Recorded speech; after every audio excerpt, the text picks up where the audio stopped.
नमस्ते दोस्तों, आज मैं आप सभी के लिए लेके आई हूँ बहुत ही अच्छी सी कहानी जो कि गोवर्धन पूजा की कहानी है। एक सत्य पे आधारित है, तो इस कहानी को लास्ट तक ज़रूर सुनिएगा। तो चलिए शुरू करते हैं कहानी को। एक नगर में एक राजा रहते थे। उनके दो बच्चे, एक लड़की और एक लड़के थे। कुछ दिन बाद राजा रानी की मृत्यु हो जाती है। दोनों की उम्र बहुत ही कम थी। माँ बाप के चले जाने के बाद बच्चों के ऊपर जिम्मेदारियाँ आ गई थी। वे एकदम से गरीब हो चुके थे। वो दूसरों के यहाँ काम करके अपना पेट पूजा करते थे। कुछ दिन बाद जब उनकी बहन बड़ी हुई तो कहते हैं कि बहन तुम्हारी अब शादी कर दें। तो बहन कहती है, नहीं भैया, अभी हमारी शादी नहीं, हम चले जाएंगे तो आप अकेले पड़ जाएंगे। इसके लिए आप पहले अपनी शादी करिए, फिर उसके बाद हमारी शादी करिएगा।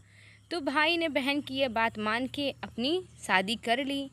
कुछ दिन तक वो लोग अच्छे से रहा करते थे।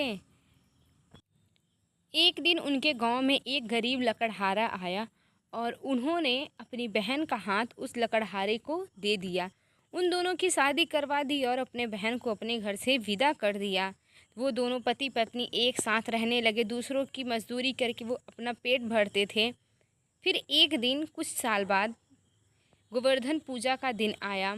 तो वो कहती हैं कि हमें अपने भैया के घर जाना है, हमें अपने मायके जाना है।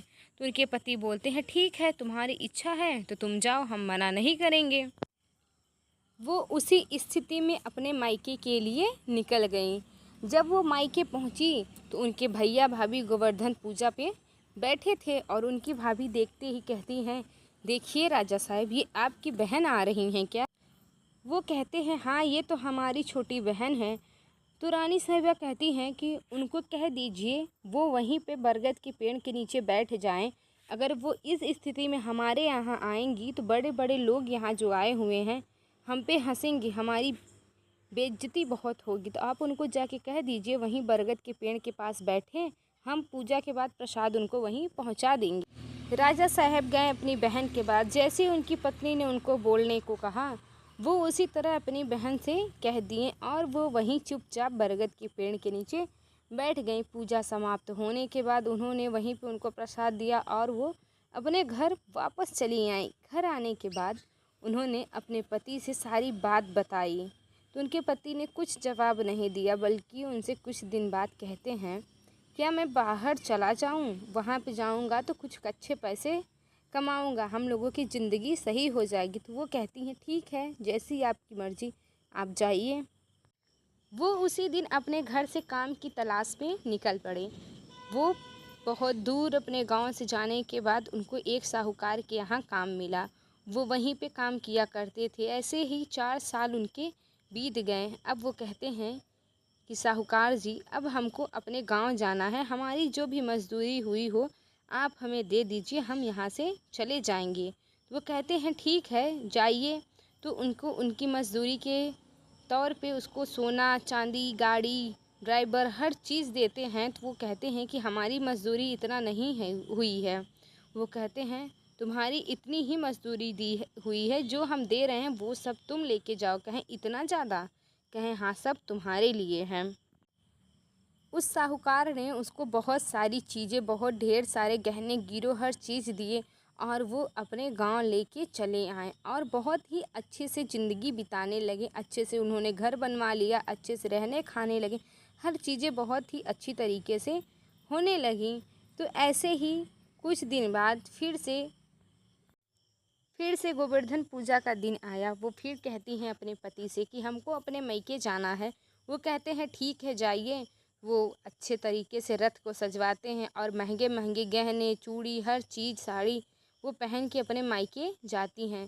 फिर से उनके भैया भाभी उसी तरह पूजा पर बैठे हुए थे।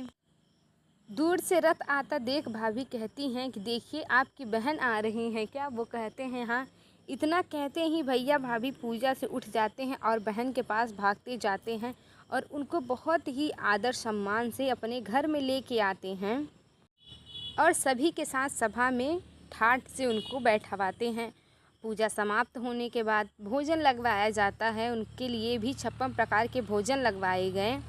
तो वो जिस तरह से वो पहली बार आई थी उसी तरह से उन्होंने उसी साड़ी को पहना और अपने सारे गहने गिरो साड़ियाँ हर चीज़ अपने उतार के ज़मीन पे रख देती हैं और जो खाना उनको दिया जाता है खाने के लिए उस खाने का भोग वो उन सब चीज़ों पर लगाने लगती हैं। तो उनके भैया कहते हैं, बहन क्या तुम पागल हो गई हो? बहन ने कहा, नहीं भैया, पागल हम नहीं हुए हैं, पागल आप हो गए हैं। ये सब सारी चीज़ें हमारे पास देख के आप इज्जत हमारी नहीं इन सभी कीमती चीज़ों की कर रहे हैं। अगर आप हमारी इज्जत करते तो उस दिन हमें इस तरह से आप ना भेजते।